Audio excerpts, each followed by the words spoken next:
ஒரு 20 தொகுதி பங்கிடும் போது பிரச்சனை இருந்திருக்கும். அது அதிமுக தொகுதின்னு அவங்க சொல்ல, இல்ல பிஜேபி தொகுதின்னு இவங்க சொல்ல, அந்த பிரச்சனை இருந்துட்டு இருக்கும். இன்னைக்கு அதிக சீட்ல அதிமுக நிக்குது அப்படின்னு சொன்னாலும் எனக்கு தெரிஞ்சு ஒரு 6-7 தொகுதிகளை தவிர மற்ற எல்லா இடத்துலயும் அது 3வது இடத்திற்கான ஒரு நிலைக்கு தள்ளப்பட்டு விட்டுருக்கு. காரணம், மோடி வேணும்னு என்டிஏவும் மோடி கூடாது அப்படின்னு இந்தி கூட்டணியும் வைத்திருக்கு. ஸோ சென்ட்ரிக் பாயிண்ட்னு எடுத்துக்கிட்டா கூட அது மோடி என்கின்ற பிஜேபி தானே ஒழிய வேற எதுவும் இல்லை. எல்லார் கையிலையும் 15 லட்சம் இருந்து அது புழக்கத்துக்குள் வந்ததுன்னா, நகை வாங்குவதன் மூலமாகவோ நகை விற்பதன் மூலமாகவோ வந்ததுன்னா, அடுத்த வாரம் கத்திரிக்காய் விலை 1 கிலோ 1500 ரூபாய். இத்தனை சர்வாதிகாரிகளை இந்தியாவே பார்த்திருக்குங்கிறது உங்களுக்கு தெரியாது. 543 சமஸ்தானங்களை தூக்கு போட்டு மிதிச்சு சாதித்த ஒரு நாடு இந்திய திருநாடு. இங்க போய் ஒருத்தர் வந்துருவாரு, அதிர்பார் ஆட்சி வந்துரும் அப்படின்னு சொன்னா கம்யூனிஸ்ட் ஆபீஸ்ல புலம்புறாங்க. நாங்க இருக்கிறதே கேரளால, கிடைக்க போறதே ஒரு 4 சீட்டோ 6 சீட்டோ. அதுலயும் நீ போட்டினா என்ன அர்த்தம்? நீ போய் அமேதியில போட்டி போடு, நீ போய் குல்பர்கால போட்டி போடு. 417 தொகுதியில கடந்த 15 வருஷத்துல மற்ற கட்சிகளில் இருந்து பிஜேபிக்கு வந்தவங்களுக்கு சீட்டு கொடுத்திருக்காங்க. அப்படின்னா என்ன அர்த்தம்னா, பிஜேபி இது நாள் வரைக்கும் 343 தொகுதியில தான் கடந்த 3 தேர்தல்ல ஜெயிச்சோ தோத்தோ ஆட்சிக்கு வந்திருக்கு. 200 தொகுதிகள்ல கடந்த 3 தேர்தல்ல அது ஜெயிக்கவே இல்லை. பாக்குறதுக்கு தான் என்ன சுப்புலட்சுமி சின்ன வயசுல இருந்த மாதிரி இருப்பாங்க.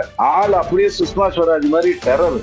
அடிச்சாங்கன்னா பிச்சு உதறிடும். எதற்கு ஒருத்தனும் பேச முடியாது. போலீஸே என்ன பண்ணுவான், லேடி டான் வர்றாங்க அப்படின்னு எவ்வளவு செலவு பண்ற, 60 கோடி வரைக்கும் செலவு பண்ணிருவோம்னா கணக்குல வராது ஒரு 40 கோடி இருக்கு, முடிஞ்சா அதையும் எடுத்து போட்டுறேன்னா ஓகே நீதான் எம்பி. இப்படித்தான் ஒரு நேர்காணல்ல திமுக நடக்கும். ஒரு 12 பேர் விஷயத்துல அப்படி இல்லை. நீங்க யாரு, கனிமொழி, ஓகே நீங்க தான் செலக்டர். நீங்க யாரு, துரைமுருகன் பையன், ஓகே செலக்டர். சரத்குமார் தான் நாடார்னு நான் நினைக்கிறேன். ராதிகா நாடார் இல்லை. நீங்க ஹஸ்பண்ட் ஆண்டில் போக முடியாது. கனிமொழியும் அதே மாதிரி தான். அதாவது அங்க ஓபிஎஸ் தானே வந்துடுறாரு. ஏன்னா அவர் மோடி அவர்கள் மூலமாகத்தான் தான் நிலை பெற்று நின்றோம்ங்கிறதுல ரொம்ப தெளிவா இருக்காரு. தினகரன் 2019 மோடிக்கு எதிராக தான் பேசினாரு. அதுக்கப்புறம் அவர் நிலையை உணர்ந்துட்டாரு. இல்ல இளையராஜா அவர்களுக்கு ராஜ்யசபா சீட்டு கொடுத்தாங்களே, அது கமல் மாதிரி போராடி பேரம் பேசி ரிமோட் எல்லாம் எடுத்து போட்டு உடச்சி அப்படியா அந்த ராஜ்யசபா சீட்டை இளையராஜா வாங்கினாரு. அன்பு டிஎன் ரிப்போர்ட்ஸ் 24 நேயர்களுக்கு வணக்கம். நம்முடன் இன்று இணைந்திருப்பவர் ஊடக விவாதங்களில் அனல் தெரிக்க தன்னுடைய கருத்துக்களை அள்ளி தெளிப்பவர் அவர் திரு ரவி டிடிஎஸ் அவர்கள். அவர்களை வரவேற்பதில் பெருமிதம் அடைகிறோம். சார் வணக்கம். சார் வணக்கம். இபிஎஸ் என்டிஏவிலிருந்து விலகிய பிறகு தன்னை பலம் வாய்ந்த ஒரு தலைவராக ப்ரொஜெக்ட் செய்து கொள்வதற்காக நிறைய யுக்திகளை கையாள்கிறாரா? அந்த யுக்திகள் அவருக்கு கை கொடுத்தனவா? கை கொடுக்காதுன்னு நான் சபிக்க விரும்பல. பட் இந்த தேர்தல் அவருடைய தேர்தல் இல்ல. அவர் ஆக்சுவலா டிசம்பர் 3ஆம் தேதி வரைக்கும் வெயிட் பண்ணியிருந்தா இந்த இந்த கூட்டணியில இருந்து அவர் பிரிஞ்சு போயிருந்திருக்க மாட்டார். அது அவருக்கு நல்ல விஷயங்களை கொடுத்துருக்கும். பட் எப்படி இருந்தாலும் ஒரு 20 தொகுதி பங்கிடும் போது பிரச்சனை இருந்திருக்கும். அது அதிமுக தொகுதின்னு அவங்க சொல்ல, இல்ல பிஜேபி தொகுதின்னு இவங்க சொல்ல, அந்த பிரச்சனை இருந்துகிட்டு இருக்கும். பிஜேபி வளர்ந்துருச்சு, அதுக்கு 25% வாக்குகள் இருக்கு அப்படின்னு சர்வேகள் எல்லாம் சொல்ல ஆரம்பிக்கிற வரைக்கும் அவங்களுக்கு தெரியும், களத்துல நல்லா தெரியும் என்ன நடந்துட்டு இருக்குன்னு தெரியும். இருந்தாலும் அவங்க அதை ஒத்துக்கல, காட்டிக்கல. அதுதான் ஆக்சுவலா அது இருக்கிற ஒரு மிகப்பெரிய தவறு.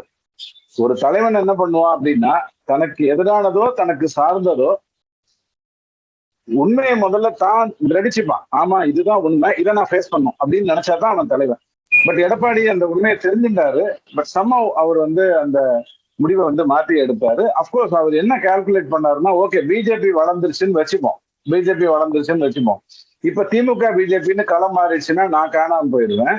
அப்ப திமுக கூட்டணியே நான் உடைக்கணும். அப்ப வெளில வரணும், சிறுபான்மையினர் வாக்கு எனக்கு கிடைக்கலன்னு ஒரு பிரச்சனையை சொல்லணும். அதன் மூலமா திமுக கூட்டணியை உடைக்கணும்னு நினைச்சாரு. பட் அவரால் எந்த கூட்டணியும் உடைக்க முடியல. அவரு 2021 ஏறத்தாழ புறந்தள்ளிய தேமுதிகக்கு 5 சீட்டு கொடுத்து உள்ள சேர்த்துக்கணுங்கிற அளவுக்கு இன்னைக்கு அதிக சீட்ல அதிமுக நிக்குது அப்படின்னு சொன்னாலும் எனக்கு தெரிஞ்சு ஒரு 6-7 தொகுதிகளை தவிர மற்ற எல்லா இடத்துலயும் அது 3வது இடத்திற்கான ஒரு நிலைக்கு தள்ளப்பட்டு விட்டுருக்கு. காரணம், அவருடைய தப்பு எதுவுமே இல்லை. இது பாராளுமன்ற தேர்தல்.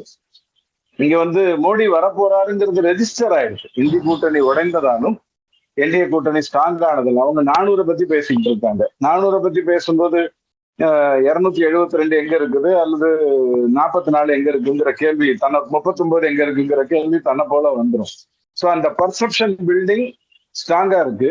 இந்த தேர்தலையே எல்லா கட்சிகளும் வைத்திருக்கிற கேள்வி என்னன்னா, மோடி வேணும்னு என்டிஏவும், மோடி கூடாது அப்படின்னு இந்தி கூட்டணியும் வைத்திருக்கு. ஸோ பாயிண்ட்னு எடுத்துக்கிட்டேன்னா, சென்ட்ரிக் பாயிண்ட்னு எடுத்துக்கிட்டா கூட அது வந்து மோடி என்கின்ற பிஜேபி தானே ஒழிய வேற எதுவும் இல்லை. ஸோ ஆட்டோமேட்டிக்கலி இது வந்து பர்செப்ஷன் அவருக்கு எதிராக போச்சு. அவர் ஒரு நான் என்டிட்டியா மாறிட்டார். இந்த தேர்தலில் உங்களுக்கு வேலை இல்லைங்க, இது ஃபுட்பாலுங்க, நெக்ஸ்ட் டைம் தான் ஆக்கி அப்புறம் விளையாடிக்கலாம் அப்படிங்கிற மாதிரி அவர் புறந்தள்ளப்பட்டார். இதுதான் உண்மை நடந்தது. ஆனால் அப்ப அவர் என்ன பண்ணணும்? தன்னை சஸ்டைன் பண்ணிக்கிறதுக்காக சில வித்தைகளை செய்யத்தான் வேணும். டெக்னாலஜி அடாப்ட் பண்றதுனால, ஒரு டெக்னாலஜியின் மூலமா சொல்றதுனால எதுவும் பெருசா நடந்துட போறது இல்லை.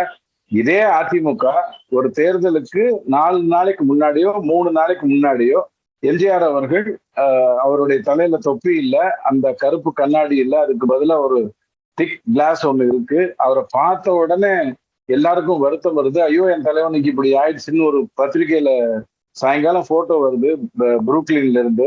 போட்டோ மாத்தி மாத்தி குத்துன்னு குத்தினா அதிமுக ஜெயிச்சிருச்சு. ஸோ அந்த மாதிரி ஒரு சூழ்நிலையை கிரியேட் பண்ற பொசிஷன் இப்போ அதிமுகக்கு இல்ல. அன்பார்ச்சுனேட்லி அது 3வது நிலையில தான் இருக்கு. சார், அப்ப நீங்க வந்து அண்ணாமலை, தமிழக பாஜக தலைவர் அண்ணாமலை அவர்கள் சொல்வது போல களம் இப்போது திமுக விஸ் பாஜக அப்படிங்கிற மாதிரி இருக்கு அப்படிங்கிற அந்த பாயிண்ட்டுக்கு வரீங்க. அவர் அதுக்கு ஒரு நியாயமும் எடுத்து சொன்னார். அவர் வந்து அதிமுகவை சிறுமைப்படுத்தணுங்கிற எண்ணத்திலே அதை சொல்லல. ஒரு மத்திய அரசு 10 வருடத்திற்கு அப்புறம் தேர்தலை சந்திக்குது. ஆளுங்கட்சியாக இங்க திமுக இருக்கு. சோ சவால் அப்படிங்கிறது வந்து மத்திய அரசு பிஜேபிக்கும் ஆளும் திமுகவுக்கும் தானே ஒழிய வேற யாருக்கும் இல்லைங்கிறத தான் அவர் எடுத்து சொன்னார். ரொம்ப நியாயமா தான் அதை எடுத்து சொன்னார். சார், இங்க ஒரு பார்வை வைக்கப்படுது. நீங்க இன்னும் 5 வருஷம் பாஜகவுக்கு ஆட்சி கொடுத்தீங்கன்னா அடுத்த வாட்டி தேர்தல் இருக்குமா இல்லன்னே தெரியாது அப்படின்னு பொருளாதார நிபுணரும் முன்னாள் நிதியமைச்சருமான சிதம்பரம் அவர்கள் சொல்லியிருக்காரு. அவர் அதை மட்டுமா சொன்னாரு? 15 லட்சம் ரூபாய் கொடுக்குறேன்னாரு மோடி, கொடுக்கல அப்படிங்கிறார். ஒரு பொருளாதார நிபுணர், அடிப்படை அறிவுள்ள, அடிப்படை ஞானம் உள்ள, அவர் பி சிதம்பரம்ங்கிறதுனால நல்ல வார்த்தையை பயன்படுத்துவோம், அடிப்படை ஞானம் உள்ள ஒரு பொருளாதார நிபுணர் எல்லாருக்கும் 15 லட்சம் ரூபாய் கொடுத்தா அது ஒரு மாற்றத்தை ஏற்படுத்துமா? விலைவாசியை தான் 10 மடங்கு 100 மடங்கு தூக்கி விடும். எல்லார் கையிலையும் பணம் இருக்கும். 15 லட்சம் ரூபாய் எல்லார்ட்டையும் கொடுத்தா உங்ககிட்டயும் இருக்கும், எங்கிட்டையும் இருக்கும். இது என்ன அர்த்தம்? பஸ்ல முன்னாடி உட்காந்து இருந்தா சீக்கிரம் போய் சேருவோம் அப்படிங்கிற மாதிரியான அர்த்தம். அந்த மாதிரி எதுவுமே கிடையாது. 15 லட்சம் ரூபாய் எல்லார்ட்டையும் இருந்ததுன்னா நீங்க போய் நிலத்தை வாங்குவீங்க, பணம் வெளில வருதா? நான் போய் கடனை அடைப்பேன், பணம் வெளில வருதா? பதுக்க முடியாது, ஏன்னா மோடி ஆட்சி செய்யறாரு. பதுக்க முடியாது. டபால்னு 500 1000 கேன்சல். அதுக்கப்புறம் ஒண்ணுமே பண்ண முடியாது. அப்புறம் பதுக்கிட்டு போய் 2000 அடுக்கி வைப்பீங்க. ஒரே வருஷத்துல 30,000 கோடிய 2 பேர் சம்பாதிச்சு வைப்பீங்க. டபால்னு 2000 ரூபாய் கேன்சல் இருந்துருவாரு. சோ அவங்களால பதுக்கவும் முடியாது.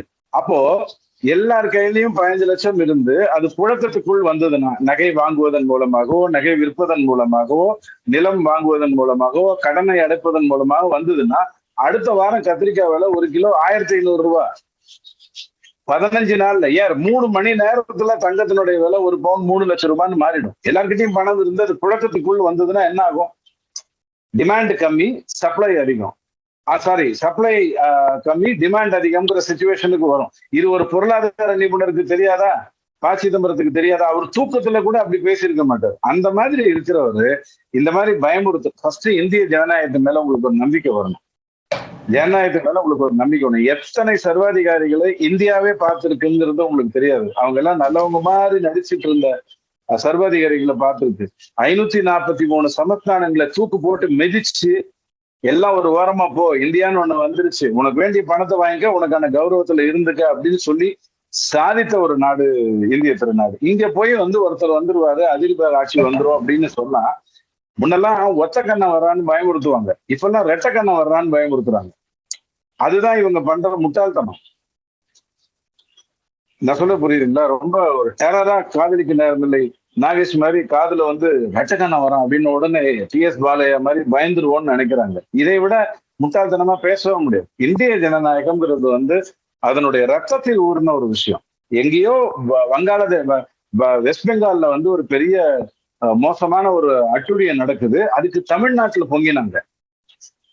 எங்கேயோ சுபாஷ் சந்திர போஸ் வந்து இல்ல இந்த நாட்டுல வந்து நான் இந்த பிரிட்டிஷை விரட்டி அடிப்பேன், அதுக்கு எனக்கு வந்து ஆர்மி எங்கிட்ட இருக்குன்னு உடனே இங்கிருந்து போனாங்க. வெஸ்ட் பெங்கால் எங்க இருக்கு, தமிழ்நாடு எங்க இருக்கு? இன்னைக்கு மாதிரி போன் வசதிகள் இருக்கா? புறா விட்ட காலம். அடிச்சு தள்ளி தூக்கி போட்டுட்டு இங்க இருந்து தமிழ்நாட்டுல இருந்து போனாங்க. அதுதான் பாரதம். இது கூட தெரியாம ப சிதம்பரம் பேசுறாருன்னா பாவம்.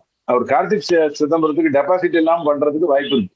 அவர் தனியா போனாலும் ஏதாவது டெபாசிட் வாங்குறதுக்கு வாய்ப்பு இருக்கு. இவர் அதையும் போய் கெடுத்து விட்டுற போறாரு. சார், இங்க வந்து இன்னொரு பார்வை வைக்கப்படுது. மிகப்பெரிய ஜனநாயக நாடுங்கிறோம், இந்துத்துவ நாடுங்கிறோம். ஆனா ஒரு தன்னை வந்து ஒரு எதிர்கட்சி தலைவராக அவர் தான் பிரைம் மினிஸ்டர் கேண்டிடேட்டா அனௌன்ஸ் பண்ண போறாங்க அப்படிங்கிற ஒரு நிலையில் இருக்கும் ஒருவருடைய குரல் தொடர்ந்து ஒடுக்கப்படுகிறதா இந்த நாட்டுல? எந்த மாதிரின்னு சொல்லுங்க. ஃபர்ஸ்ட் ஆஃப் ஆல் அவர் எதிர்கட்சி தலைவராக ஏற்றுக்கொள்ளப்பட்டாரான்னு கேளுங்க. கார்கேவை தான் பிரதமராக மமதா பானர்ஜி சொல்றாங்க.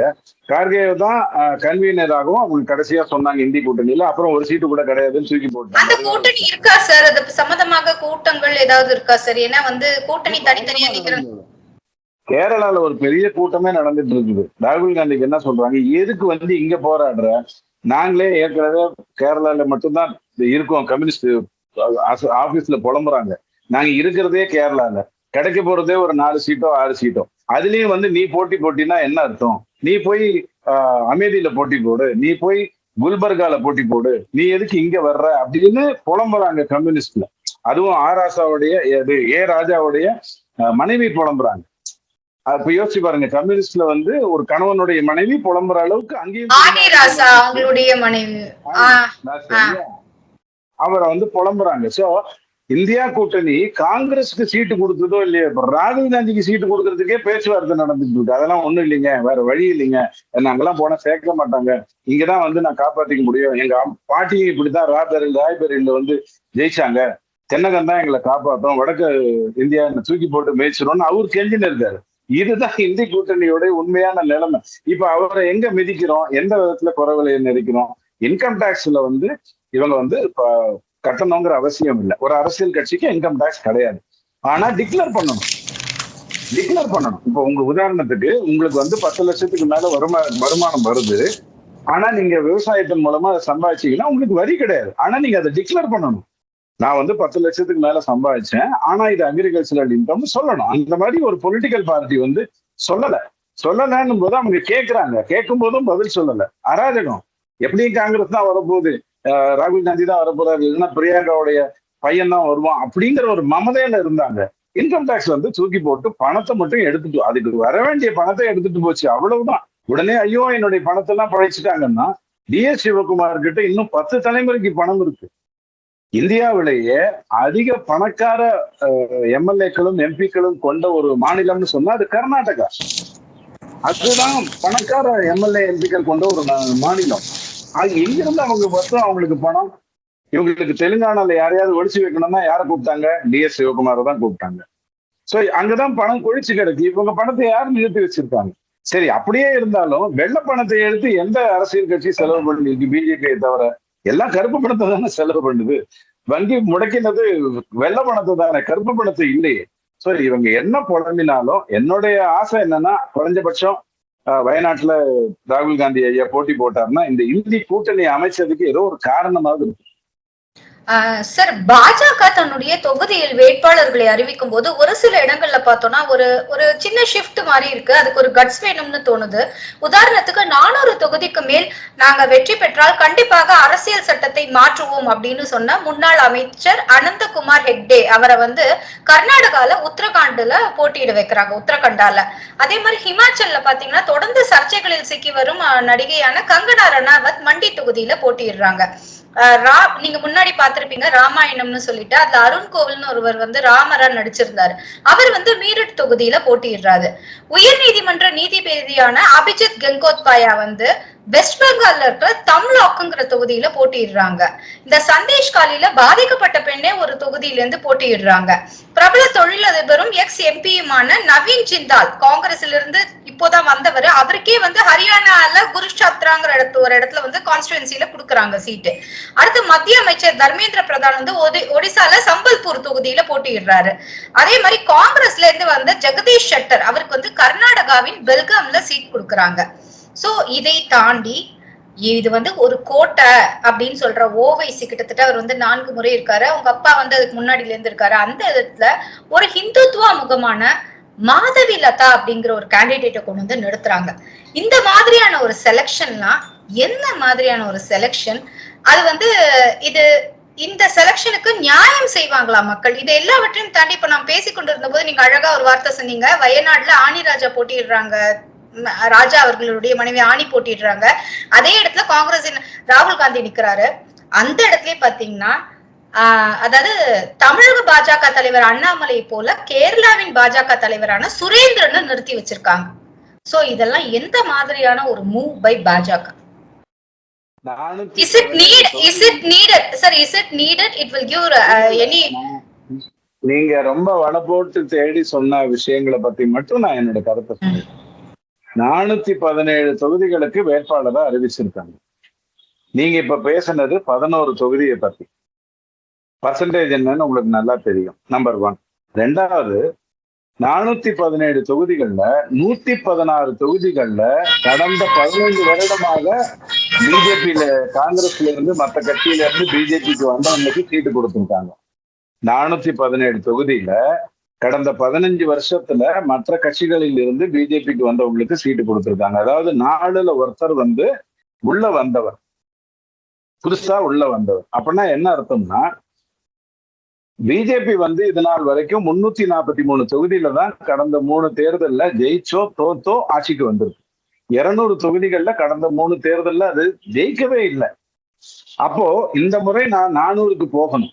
400க்கு நான் ஏன் போகணும்னா, 400 இருந்தாதான் 2/3 மெஜாரிட்டி. அதாவது ராஜ்யசபா அண்ட் லோக்சபாவை கூட்டி 2/3 போனீங்கன்னா 400 இருந்தாதான் 2/3 மெஜாரிட்டி. 2/3 மெஜாரிட்டி இருந்தா தான் இந்தியாவுல பல மாற்றங்களை செய்ய முடியும். முதல்ல உங்களை வந்து நடக்க வச்சு, ஓட வச்சு, குளுக்கோஸ் ஏற்றி முதல் 5 வருடம் நார்மல் ஆக்கின.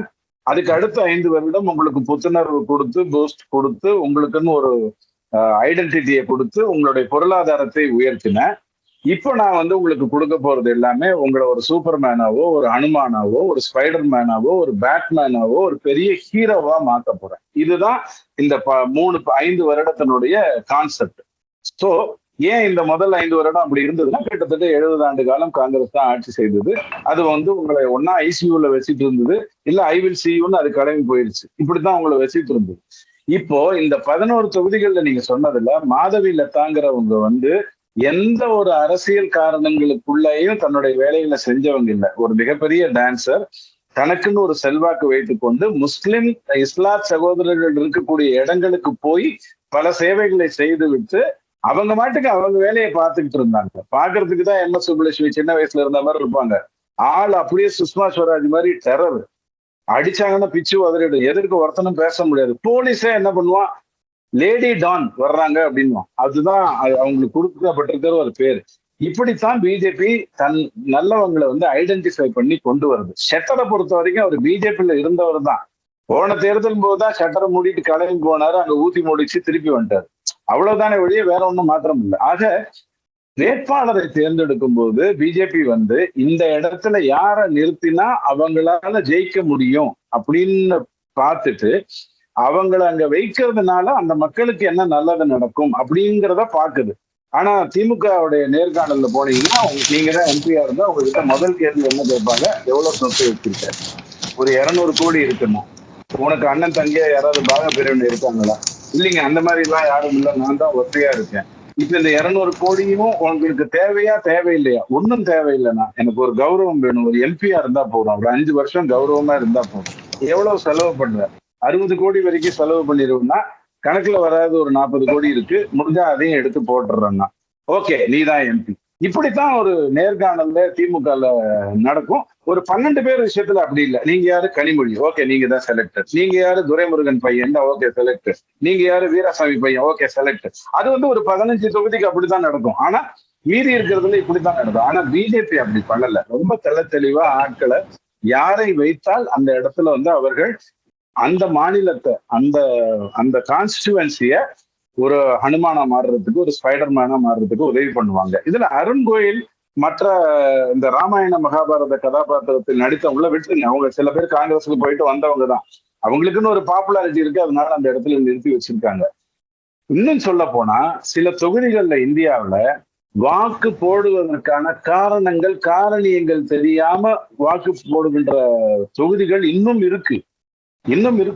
ஒரு 200 தொகுதிகள்ல பிஜேபி 3 தேர்தல்களாக ஜெயிக்காத நிலையில 182ல இருந்து 116க்கு குறைஞ்சு 282க்கு வந்து 303க்கு வந்துட்டு இன்னைக்கு 400 பத்தி பேசுதுன்னு சொன்னா அந்த 343 தொகுதியில் அது எவ்வளவு ஸ்ட்ராங்கா இருக்குன்னு பாருங்க. நான் என்ன சொல்றேன், ஒரு 2 சப்ஜெக்ட படிக்காமயே நீங்க கெமிஸ்ட்ரி எக்ஸாமுக்கு போயிட்டு நீங்க 100 மார்க் வாங்கிட்டு வந்தீங்கன்னா சாய்ஸ்ல பிடிச்சு, அப்ப அந்த மீதி இருக்கிற அந்த 8 சப்ஜெக்ட்ல நீங்க எவ்வளவு ஸ்ட்ராங்கா இருந்தா அந்த மாதிரி முடியும். அதுதான் பிஜேபி இது வரைக்கும் சாதிச்சிருக்கு. இப்ப இந்த 200 தொகுதிகள்ல அது கான்சென்ட்ரேட் பண்ணுது. தமிழகம் நான் ஏற்கனவே சொல்லியிருக்கேன் உங்களுக்கு, 39-0 தான் கொடுக்கும். அதுக்கு முன்ன பின்னெல்லாம் கொடுத்து பழக்கமே கிடையாது. 1999, 2009 2 தேர்தல்ல மட்டும்தான் அது பிராக்மெண்டட் ஓட்டு கொடுத்தது. என்ன நம்ப மாட்டீங்கன்னா கொஞ்சம் கருப்பு கயிறும் சிகப்பு கயிறும் மஞ்சள் கயிறையும் கட்டிக்கிட்டு 25-15ன்னு நான் சொல்லுவேன். வாய்ப்பு இருக்கு. அந்த அளவுக்கு ஸ்ட்ராங்கா இங்க ஜெயிக்கிறதுக்கான வாய்ப்பு இருக்கு. ஏன்னா கேண்டிடேட்ஸ் அவ்வளவு அழகா தேர்ந்தெடுத்து வச்சிருக்காங்க. ஒரு அஸ்வத்தாமன் வராரு, ஒரு இவரு அண்ணாமலையும் நிற்க வைக்கப்படுறாரு. ஒரு இடத்துல இவரு நம்ம நயனார் நாகேந்திரன் நிக்கிறாரு. இப்படி தன்னோட தொகுதிகள்ல யாரை நிக்க வச்சா அந்த இடத்துல அவங்க வந்து தனியா அவங்களுக்குன்னு ஒரு ஐடென்டிட்டியோட வருவாங்க அப்படின்னு பாக்கு. Choice of candidates is so இந்த இவென்ச்சுவல் ரொம்ப அழகா பாக்குறாங்க, ஸ்ட்ராட்டஜிக்கலா எடுக்கிறாங்க. அவனுக்கும் அந்த தொகுதிக்கும் ஒத்து வரதா. அதை வந்து சாதியை பார்த்து இங்க கலர் அதிகமா இருக்காங்கன்னா கலரை கொண்டு வரனா, திமுகல ஏகப்பட்ட கலர் இருக்காங்க. நான் சாதியை சொல்லல, கேரக்டர் சொல்றேன். அப்ப எங்க வேணாலும் போய் நிறுத்தி வச்சிடலாம், இவரும் கல்லர் தாங்க அப்படின்றவன். அப்படியெல்லாம் இல்லாமல், சாதியை பார்க்காமல், மதத்தை பார்க்காமல், மொழியை பார்க்காமல் தெல்ல தெளிவாக இவன் நின்றா அந்த தொகுதிக்கு நல்லது பண்ணுவான், இவனை அந்த தொகுதி ஏற்றுக்கொள்ளும் அப்படிங்கிற அடிப்படையில தான் நிறுத்தி. சார், இந்த இடத்துல ஒரு சின்ன கேள்வி இருக்கு சார் உங்ககிட்ட. நீங்க வந்து சாதியை பார்க்காமல் அப்படின்னு சொல்றீங்க. ஆனா பாஜக வந்து ஒரு நாடார் சமூகத்தை சார்ந்த ஒரு வாக்குகளை கவர்வதற்காக ஒருவரும், அப்புறம் வந்து யாதவ சமூகத்தை சார்ந்த வாக்குகளை சார் யாதவ சமூகத்துல இல்ல ஒவ்வொருத்தரா சொல்லிடுங்க. நாடார்னு யார சொல்றீங்க சார்? சாமகவில இருந்து ராதிகா சரத்குமார் அவங்கள. நாடார் இல்ல, சரத்குமார் தான் நாடார்னு நான் நினைக்கிறேன். ராதிகா வந்து நாடார் இல்ல. நீங்க ஹஸ்பண்ட் ஆண்ட்ல போக முடியாது. கனிமொழியும் அதே மாதிரி தான். அதாவது இந்த இடத்துல இவர் நின்றா நல்லது அப்படிங்கறது வந்து நான் வந்து சாதியை வைத்து பார்க்கல. ஆனா இந்த இடத்துல இவர் நின்றா முரணாயிடும் அப்படிங்கிறத நான் சாதியை வச்சு பார்த்தாங்க. அதாவது கரெக்டா பண்றதுக்கு நான் ஒரு முடிவு எடுக்கலாம், தப்பு பண்ணிடக் கூடாதுங்கிறதுக்காக நான் ஒரு முடிவு எடுக்கலாம். தூத்துக்குடிங்கிறது அதிக கிறிஸ்துவ சகோதரர்கள் இருந்துட்டு இருக்கிற ஒரு இடம். ரொம்ப வருடங்களாக பின்தங்கி இருக்கு. அது ஒரு போர்ட்டுங்கிற ஒரே காரணத்தினால அது வளர்ந்துட்டு இருக்கு. இல்லைன்னா அது வந்து ரொம்ப கஷ்டப்பட்டு போயிருந்திருக்கும். அந்த தொகுதியை மீட்டெடுத்து கொண்டு வர வேண்டும். அங்க ஸ்டெர்லைட் ஆலை வராததுனால ஏகப்பட்ட பிரச்சனை இருக்கு. அந்த டூட்டிகோரின்ல இருந்து உங்களுக்கு ஏதாவது ஒரு பெரிய பிராண்டு தெரியும்னா, இந்த சத்யா பர்னிச்சர்னு ஒரு கடை வருது பாருங்க, அது மட்டும்தான் தூத்துக்குடியில் இருக்கிற ஆள்கிட்ட வந்தது. மற்றது எல்லாமே அங்க சிப்காட் இருக்கு, எல்லாம் இருக்கு. ஆனா வளம் இல்லை, எந்த விதத்திலையும் முன்னேற்றம் இல்லை. அப்ப அந்த இடத்துல இந்த மாதிரி ஆட்களை, கனிமொழி மாதிரி கிறிஸ்துவர்களை வைத்துக் கொண்டு ஜெயிச்சு விடலாம் அப்படிங்கிற ஒரு எண்ணத்தோட மமதையோட இறங்குறவங்களை அடிச்சு நொறுக்கலைன்னா நம்ம ஒண்ணும் பண்ண முடியாது. நான் சொல்றது தேர்தல் மூலமா அங்கதான் அவங்க ராதிகாவை கொண்டு வராங்க, ஒரு பாப்புலர் ஃபிகரை கொண்டு வர்றாங்க. வேற எதுவுமே இல்லை. இல்லைன்னா சரத்குமாருக்கு அதிமுக எவ்வளவு சீட்டு கொடுத்தாங்க? கமலஹாசன் வேணா 35 சீட்டு கொடுத்தாரு. ஏன்னா அவர்கிட்ட பாவம் 234 இருந்தது. என்னங்க எப்படி கூட்டினாலும் ரொம்ப ஜாஸ்தியா இருக்கு, சரத்குமாருக்கு 35 சீட்டு கொடுங்கன்ட்டு போன வாட்டி தேர்தலில் அவர் கொடுத்தாரு. அது வேற விஷயம். ஆனால் ஒரு இண்டிவிஜுவலாக சரத்குமாருக்குன்னு ஒரு ஐடென்டிட்டி இருக்கு, ராதிகாக்குன்னு ஒரு ஐடென்டிட்டி இருக்கு. அந்த ஐடென்டிட்டியை அவங்க கரெக்டா கொண்டு வர்றாங்க. சோ இதுல சாதி எங்கிருந்து வந்தது? கணவனுடைய சாதிக்கும் மனைவியுடைய சாதிக்கும் என்ன சம்பந்தம் இருக்கு? சார், நீங்க வந்து அதாவது இந்த கூட்டணியில டிடிவி அவர்களை உள்ள வரவழைத்ததும், ஓபிஎஸ் அவர்களை உள்ளே வரவழைத்ததும், மற்ற கூட்டணிகள் ஒன்றாக இணைந்ததும் கூட ஒரு வகையில வந்து தமிழ்நாட்டின் பல பகுதிகளில் இருக்கும் மக்களை கவர்வதற்காக தான் அப்படிங்கிற ஒரு பார்வை வைக்கப்படுது. இல்ல, அண்ணாமலை அவர்கள் தொடர்ந்து ஒரு விஷயம் சொன்னார். என்ன சொன்னாருன்னா, மோடி அவர்களே பிரதமராக ஏற்றுக்கொள்ளக்கூடிய எல்லாரோடும் நம்ம கூட்டணியில் இருப்போம். இப்ப திமுக ஏத்துக்குமா? கண்டிப்பா ஏத்துக்காது. காங்கிரஸ் ஏத்துக்குமா? கண்டிப்பா ஏத்துக்காது. கம்யூனிஸ்ட் இன்னைக்கு இருக்கிற நிலைமையில ஏத்துக்காது. 2024 அப்புறம் அதனுடைய நிலைமை மாறும். அது வேற விஷயம். ஆக சிங்கிள் பாயிண்ட் என்னன்னு கேட்டா, மோடி அவர்களை பிரதமராக ஏற்றுக்கொள்ளும் கட்சிகளோடு கூட்டணி. அங்க ஓபிஎஸ் தானே வந்துடுறாரு. ஏன்னா அவர் மோடி அவர்கள் மூலமாகத்தான் தான் நிலை பெற்று நின்றோம்ங்கிறதுல ரொம்ப தெளிவா இருக்காரு. தினகரன் 2019 மோடிக்கு எதிராக தான் பேசினாரு. அதுக்கப்புறம் அவர் நிலையை உணர்ந்துட்டாரு. ஏன்னா அதிமுக ஏறத்தால அவர் எடப்பாடி தெல்ல தெளிவா மேல வந்துட்டாரு. சோ இவங்க எல்லாருமே ரியலைஸ் பண்ணி தான் வந்திருக்காங்க. மோடி என்பவர் தான் பிரதமராக வர வேண்டும்னு ரியலைஸ் பண்ணி தான் வந்திருக்காங்க. அப்படி இருக்கும்போது அவர்களை ஏற்றுக்கொள்வதில் என்ன தப்பும் இருக்கு? எனக்கு தனிப்பட்ட முறையில ஒரு தினகரன் அப்படிங்கிறவருடைய எந்த குணாதிசயமும் எனக்கு பிடிக்காது. ஆனால் அவரிடம் நான் ஒரே ஒரு விஷயம் ரொம்ப போட்டுனது என்னன்னா, அழகா தனக்கு 2 சீட் இருந்தா போருங்க அப்படின்னு சொல்லி ஒத்துக்கிட்டு வந்தாரு பாருங்க, அது நல்ல விஷயம்.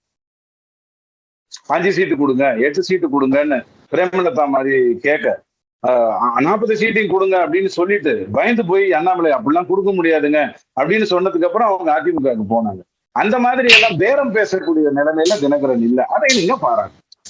சார் ஒரு நிமிஷம், நீங்க பிரேமலதா விஜயகாந்த் அப்படின்னு சொன்னதுனால இந்த கேள்வி. அவங்க ஒரு பேட்டி கொடுத்திருக்காங்க. அதுல சொல்லியிருக்காங்க, விஜயகாந்த் அவர்கள் உயிரோடு இருக்கும் போது இந்த பத்ம விருதுகள் கொடுக்கப்பட்டிருந்தால் அது வேற மாதிரி, அவர் இறந்ததற்கு அப்புறம் தானே கொடுத்தாங்க மத்திய அரசு அப்படிங்கிற ஒரு பார்வைய சொல்லியிருக்காங்க. அதுவும் 2014 இருந்தே நாங்க தான் முதல்ல மோடி பிரைம் மினிஸ்டர் அப்படிங்கிற அந்த ஒரு வார்த்தையை எடுத்துரைத்தோம் அப்படிங்கறதையும் அவங்க சொல்லியிருக்காங்க. இல்ல அதுல எந்த தவறும் அடிப்படையில விஜயகாந்த் அவர்களுக்கு அவர் இறந்த பிறகு ஒரு விருது கொடுத்தாங்கன்னு சொல்றது ஒரு கௌரவம். அந்த கௌரவத்தை தெல்ல தெளிவா கொடுத்தாங்க. அதுல எந்த மாற்று கருத்தும் இல்லை. ஆனால் அப்படி கொடுத்தால்தான் அவருடைய வாக்குகள் நமக்கு வருங்கிற அவசியத்தை தேமுதிக யாருக்குமே ஏற்படுத்தல. ஏன்னா தேமுதிகல உழைச்ச அத்தனை பேரையும் ஏற்கனவே திமுக சுரண்டிட்டு போயிடுச்சு. அவங்க உழைச்ச விஜயகாந்த் அவர்கள் இருக்கும்போது உழைத்தவர்கள் எல்லாரையும் 2016லயே கூட்டிட்டு போயிடுச்சு. 2016ல அவரை முதலமைச்சர் என்று அறிவிக்காமல் அந்த தேர்தலை சந்திச்சிருந்தா கண்டிப்பாக வாக்குகள் நியாயமா என்னென்ன கிடைக்கணுமோ அது அத்தனையும் அந்த கூட்டணிக்கு கிடைச்சிருக்கும். தேவையில்லாமல் அவர் முதலமைச்சர்னு சொன்னதுதான் மிகப்பெரிய தப்பு. அதை சொல்வதற்கு காரணமாக பிரேமலதா தான் இருந்திருப்பாங்கிறது என்னுடைய அபிப்பிராயம். அவங்கதான் எல்லா தப்பையும் கரெக்டா பண்ணிட்டு இருந்தாங்க. அதுதான் அவங்க பண்ண மிகப்பெரிய முட்டாள்கள். இப்போ பத்மபூஷனோ அல்லது இதுவோ ஒருத்தருக்கு கொடுக்கறதுங்கிறது கௌரவம். அது கொடுத்ததுனால ஏதாவது வருமா? இப்ப ரஜினிகாந்துக்கு தாதா பால்கே அவார்டு கொடுத்தாங்களே, அது கொடுத்ததுனால ரஜினிகாந்த் இன்னைக்கு பிஜேபிக்கு ஓட்டு கேட்க போறாரா? இல்ல இளையராஜா அவர்களுக்கு ராஜ்யசபா சீட்டு கொடுத்தாங்களே, அது கமல் மாதிரி போராடி பேரம் பேசி ரிமோட் எல்லாம் எடுத்து போட்டு உடச்சி அப்படியா அந்த ராஜ்யசபா சீட்டை இளையராஜா வாங்கினாரு. அழகா அவருடைய கௌரவத்துக்கு அவருக்கு கிடைச்சது. அதுக்காக இளையராஜா எங்கேயாவது மோடிக்கு ஆதரவு கொடுங்கன்னு எங்கேயாவது பேட்டி கொடுக்குறாரா? இப்படி எல்லாம் செய்கின்ற வேலையை திமுக செய்யும், காங்கிரஸ் செய்யும். பிஜேபி இந்த மாதிரியான விஷயங்களுக்குள்ள வர்றாரு. அதுக்கு எங்க வச்சா எப்படி நடக்கும்ன்றது தன்னை முன்னிறுத்தி தான் அது எதையும் பெற நினைக்குமே ஒழிய பின்னாடி இந்த கொரில்லா ஃபைட் மாதிரி அடுத்தவங்க பின்னாடி ஒளிஞ்சுக்கிற வேலையெல்லாம் பிஜேபி பண்ணவே பண்ணாது. சார் ரொம்ப நன்றி சார். இத்துணை நேரமும் அழகாகவும் தெளிவாகவும் இவங்க இப்படிதான் அப்படிங்கிற மாதிரி நிறைய கருத்துக்களை உங்களுடைய கருத்துக்களை முன்வைத்திருக்கீங்க. மீண்டும் நல்லதொரு சந்திப்பில் சந்திக்கலாம். நன்றி சார்.